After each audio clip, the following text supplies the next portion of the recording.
mês de agosto foi de datas marcantes. A TV Gazeta Norte completou 20 anos e a nossa sede está instalada em Linhares, a cidade que hoje comemora 217 anos. A história do município anda lado a lado com a do cacau. Os primeiros plantios do fruto foram há 100 anos. A riqueza gerada pelo cacau trouxe desenvolvimento. O repórter cinematográfico Juliano Gomes e o diretor de imagens J. Júnior preparamos uma série de reportagens especiais com a contribuição de Fernanda Pessotti e Charleston Nogueira. O status de município de Linhares ele foi devolvido graças ao cacau.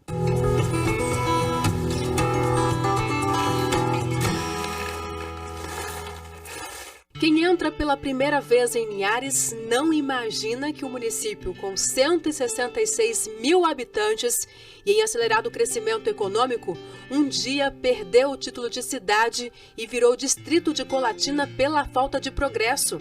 Na época, Linhares já era centenária, mas pouca coisa tinha mudado e após a construção da estrada de ferro em Colatina, teve a sede transferida para lá como consequência da decadência na região.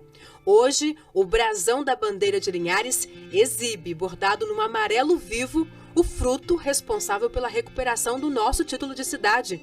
Símbolo da nossa economia. A segunda emancipação, que eu chamo em 1943, quando ela se desligou novamente de Colatina, foi devido ao impulso e o cacau. Um levantamento feito em 1916 mostrou que até esta data, Linhares já tinha 60 mil pés de cacau.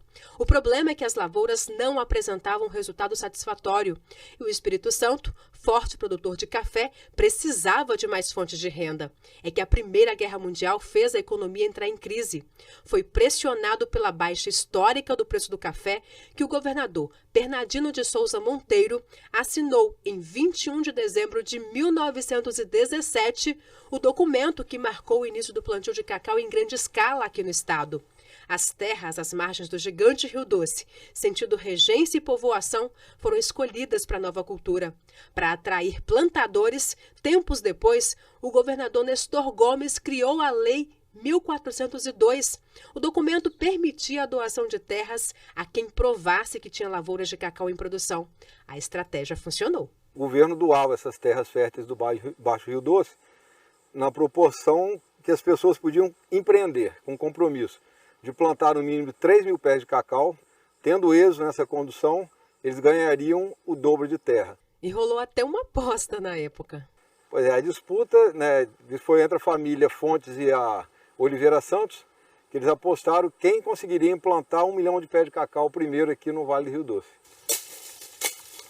Linhares foi redescoberta. Homens abrindo caminhos, semeando a esperança de novos tempos. Em 1920, o município já tinha 340 mil pés de cacau.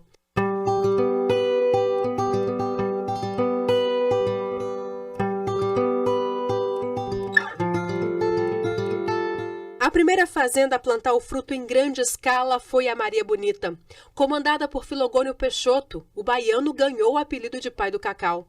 Ele trouxe para as terras capixabas a técnica já usada com sucesso na Bahia. As lavouras foram inseridas debaixo da Mata Atlântica, no sistema conhecido como cabruca. Você brocar a mata. Então a mata perde o seu formato original para você poder plantar o cacau. Quando a gente fala que a cultura do cacau é uma cultura preservacionista, porque realmente ela tem essa capacidade de preservar o ecossistema. Ela é considerada uma planta amiga do meio ambiente. Em 1930, já estavam instalados no Baixo Rio Doce grandes proprietários. As maiores terras, obviamente, rendiam mais, mas pequenos produtores também ganharam dinheiro como nunca antes. No pós-guerra, nos anos 40, nos anos 50, nos anos 60, circula muito dinheiro em Linhares em função do cacau. Mas circulava em mãos simples, né? Nunca houve uma apoteose de vaidade entre os produtores de cacau. Na lista dos 10 homens de ouro do cacau, o nome de Filogônio aparece disparado no topo. Nesta foto, ele aparece observando de perto o trabalho na fazenda. E aqui na Fazenda Maria Bonita, o período em que o cacau valeu muito dinheiro ficou registrado em construções históricas, como esta casa aqui. A construção foi toda pensada e projetada pela dona Heloíse, a mulher de Filogônio Peixoto. E o curioso é que muitos anos se passaram e olha, a casa continua exatamente como a dona Heloíse pensou. Entrando aqui a gente tem a impressão que voltou no tempo. Cada detalhe, desde os lustres, móveis e tapetes, foi escolhido a dedo por dona Heloíse. O bom gosto está em cada canto da mansão. A senhora Peixoto também gostava da tecnologia disponível na época.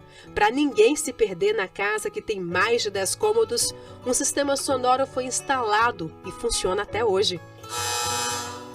Na parede, o registro da fazenda vista do alto. É impressionante saber que tudo que tem na casa veio do Rio de Janeiro e chegou pelas águas do Rio Doce. Essas são as autorizações para navegação. Descia Cacau, voltavam mesas, cadeiras, materiais de construção e a Maria Bonita foi sendo formada. Giovana conta que a dona Heloíse e seu Filogônio não tiveram filhos. Os dois moravam no Rio de Janeiro, mas vinham com frequência e tinham paixão pela Maria Bonita. Alguns anos após a morte de Filogônio, dona Heloíse, a contragosto, vendeu a fazenda para o ex-governador José Moraes. Em 1995, Jairo Correia, o pai da Giovana, comprou a Maria Bonita de porteira fechada e decidiu preservar as memórias da época de ouro do cacau. Neste armazém, até a calculadora e o cofre são mantidos com muito cuidado. A gente tem esse cuidado de preservação, né? A gente dá manutenção assim, constantemente. Tudo que tem nela é da época, é de época, a gente não retirou nada, né? E o que ela tem é conservado, porque a gente acha que a história faz parte, né? Essa casa faz parte da história da fazenda e eu acho que faz parte também da história do cacau. Até a metade do século XX, o Espírito Santo não tinha fábrica de beneficiamento do cacau. Assim, toda a safra era enviada para o Rio de Janeiro. Lembra da Lei 1402? O texto também estabeleceu imposto sobre a exportação de cacau, na época de 8%. Era um valor da exportação que era depositado na conta da CEPLAC.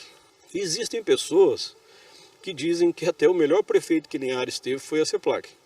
Por quê? Porque todo aquele recurso que era oriundo dessa taxa de exportação, ele voltava para Linhares, porque Linhares respondia praticamente por todo o cacau do Espírito Santo. Quem acompanhou de perto o uso desse dinheiro foi a dona Terezinha. Ela era casada com Emir de Macedo Gomes. No governo de Cristiano Dias Lopes, Emir era deputado já.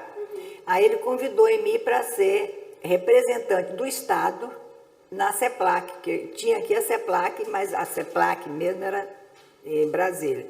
E Emir foi como representante, mas Emir era assim, um baiano de nascimento, mas de coração linharense. Ele era apaixonado por isso aqui.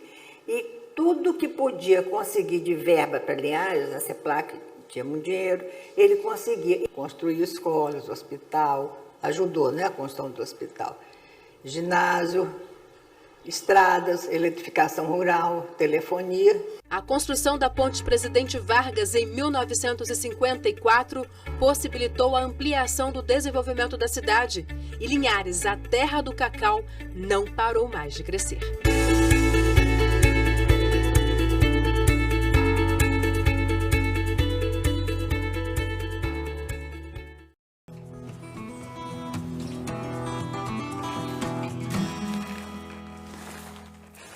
França é um artesão e descobriu o talento em 1994 ao observar as lavouras de cacau. Era pescador e virou um especialista em transformar madeira no símbolo da economia de Linhares. Nas mãos dele, pedaços de árvores vão ganhando a forma do cacau e ele nunca imaginou que o trabalho feito no quintal da casa, no bairro Interlagos, ia tão longe. As obras do artista já foram parar na Europa. Eu tive até uma surpresa de uma pessoa que veio de Paris, me encontrou dentro de um supermercado e falou: França, eu tenho que tirar uma foto com você, porque eu falei lá que eu te conhecia, ninguém acreditou, porque tinha umas professoras mostrando suas obras lá no Museu de Chocolate. E o colorido do cacau inspirou uma outra artista aqui em Linhares, a Nícia Avanza.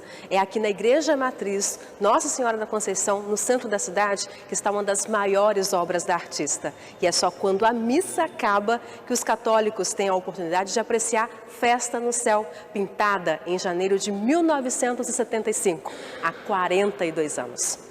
A obra, com mais de 3 metros de comprimento, tem as cores vivas do estilo naif, adotado por Nice.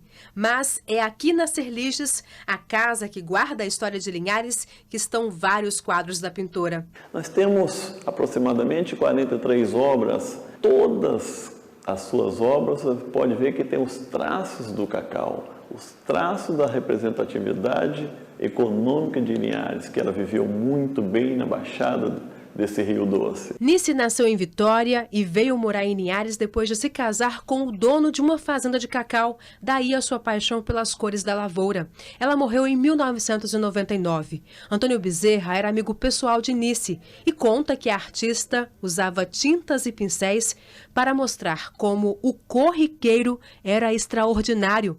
Nice se tornou uma das maiores pintoras do mundo e ganhou uma galeria com o nome dela na Praça 22 de Agosto. Eu ficaria assim a pensar, o que seria de Linhares sem Nice? E o que seria de Nice sem o cacau? Ela vem para cá e quando vê aquele fruto imenso, enorme, bonito, ela começa a se inspirar e começa a criar sua vasta obra. As plantações de cacau também impressionaram o cronista capixaba Rubem Braga. E ele recomenda que visitem Linhares na Florada Sapucaia, nos meses de setembro, outubro e novembro. Fica bonita mesmo? Fica linda, ela tem um manto cor-de-rosa, realmente destaca totalmente da floresta. Rubem Braga também escreveu em um dos textos que as pessoas que passavam de avião por Linhares viam apenas uma imensa floresta, sem imaginar que debaixo das árvores uma forte economia ganhava força, ao mesmo tempo que protegia espécies gigantes da Mata Atlântica. O processo de colher, quebrar e secar o cacau também marcou os trabalhadores rurais. Vou mostrar agora uma tradição que acontecia nas fazendas de cacau antigamente, hoje não se usa, mas que virou uma espécie de folclore. Quem vai explicar pra gente é o seu Wilson. Seu Wilson, é a dança do cacau. A gente literalmente vai pisar nas amêndoas. O tempo está um pouco nublado, então não tem a aragem do sol, então o cacau fica um pouco com a cinza. Nós somos obrigados a juntar pequenos montes das almendas e pisar ele para tirar a cinza do cacau. É tipo então, um mofo na amêndoa? É tipo um mofo na amêndoa.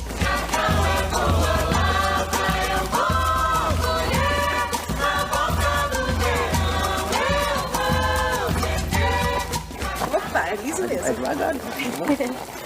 O cacau, que ajudou a preservar imensos corredores da Mata Atlântica, inspirou artistas, também ganhou uma festa somente dele. O baile do cacau foi resultado da riqueza produzida com a venda das amêndoas. Aloysio Miranda, e ele também era assim, muito entusiasmado, muito trabalhador, alegre. Ele foi quem criou a festa do cacau. Na festa, era escolhida a garota mais bonita de Linhares. A Ângela foi uma das meninas que desfilaram no concurso de 1968 e venceu a disputa pelo título de Rainha do Cacau. Eu acho que foi assim, por ser muito... que agora eu tô até branquinha, né? Eu era bem moreninha, cabelo muito preto. Eu acho que tudo isso foi contando. Sei. E era simpática assim também? Eu acho que sim. E olha, a Ângela, que não esperava vencer a Rainha do Cacau aqui em Linhares, porque se considera tímida, acabou vencendo como Rainha do Cacau no Brasil, numa disputa que aconteceu na Bahia, e ela acabou levando o título. Olha aí mais fotos do dia do desfile na Bahia. A linharense desbancou outras 6 moças. Foram dias inesquecíveis para Ângela. Ela teve que desfilar no Parque de Exposições de Ilhéus sob os olhares de um imenso público. Mas nada disso foi mais emocionante do que chegar a Linhares. A ponte estava lotada de gente. Muita gente esperando, na cabeça da ponte esperando. Aqui em Linhares, quando eu voltei, quando eu cheguei. Então, quando eu cheguei de Vitória, eu tinha um jipe todo ornamentado de cacau, me esperando, né? Então, eu rodei a cidade todinha, o centro de Linhares, né? Com a faixa, com a coroa. Todo mundo orgulhoso. Todo mundo orgulhoso. É impressionante que ninguém esqueceu. Todo mundo que eu encontro na rua lembra ainda dessa festa da Rainha do Cacau. Você foi a Rainha do Cacau, né? Então, o povo não esquece disso. Então, é muito gratificante você, né? Tá sempre lembrada. Eu estou sempre lembrada em algum lugar por ser a Rainha do Cacau do Brasil.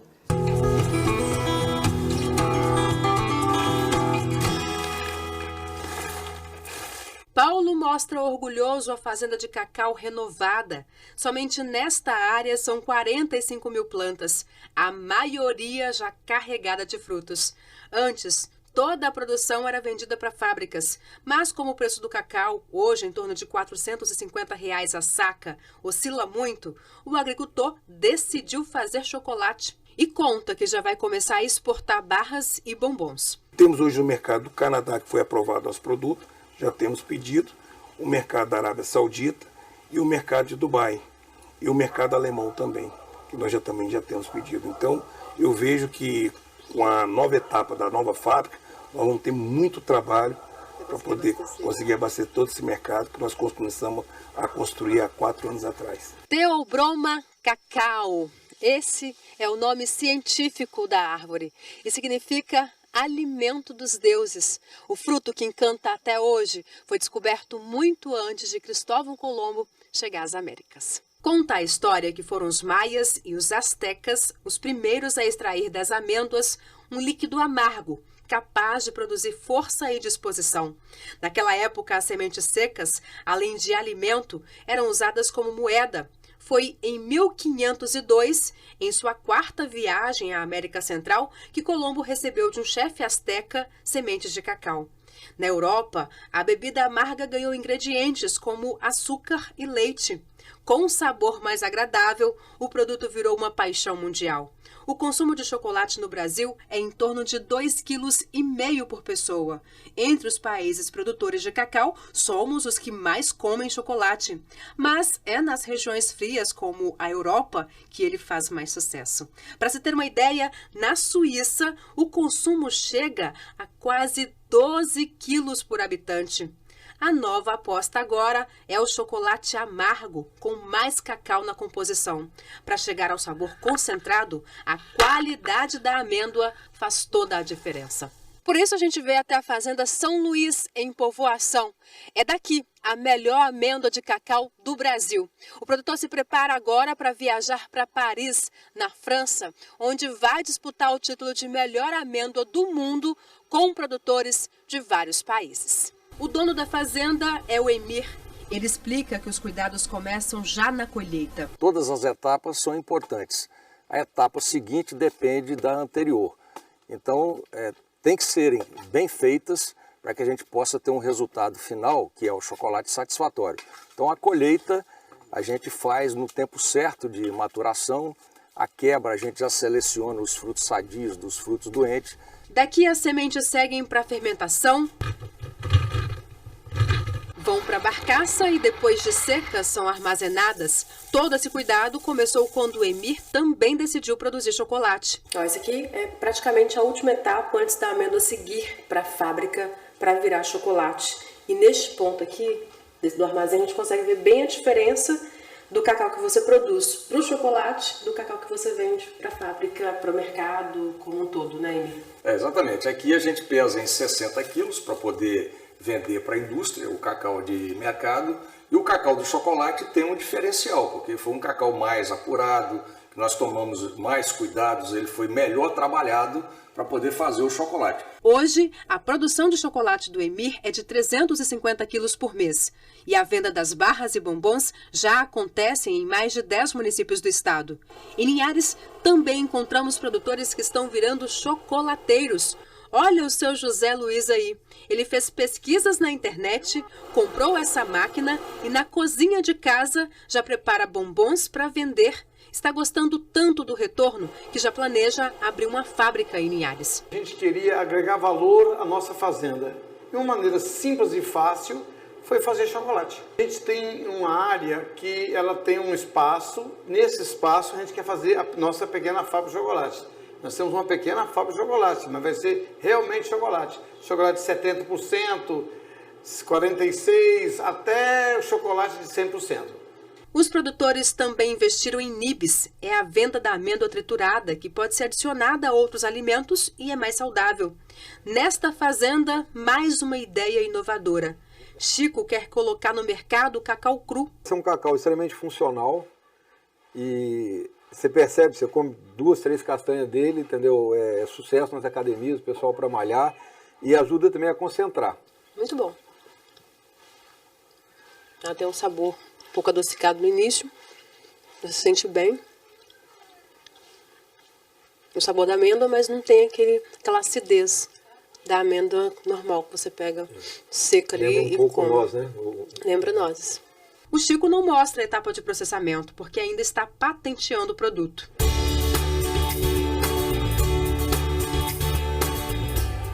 O Festival do Chocolate, que acontece em Domingos Martins, é a vitrine para essas ideias. É o contato direto do produtor com o público. E agora, mais um motivo para o produtor de cacau de Linhares se preparar. O município é o primeiro do Brasil a receber o selo de indicação geográfica. A indicação geográfica é um reconhecimento de uma entidade, né, oficial diante das circunstâncias, né, que o cacau é produzido, né, a região, o tipo de clima, né, a preservação da Mata Atlântica, a parte social envolvida, as famílias, a cultura, a tradição, tudo isso está envolvido e possibilitou que Linhares conseguisse essa primeira indicação geográfica do cacau no país. E é uma ferramenta muito importante para que a gente possa agregar valor e conseguir aumentar essa comercialização, exportando o nosso cacau, fabricando chocolate, acessando, né, esses mercados com essa indicação geográfica. É um selo que garante a qualidade, né, e todos esses aspectos sociais e ambientais para o nosso município. Pouco a pouco, os produtores de cacau de Linhares estão escrevendo uma nova história. Quem sabe, daqui a mais 100 anos, a terra do cacau também não fique conhecida como a terra do chocolate.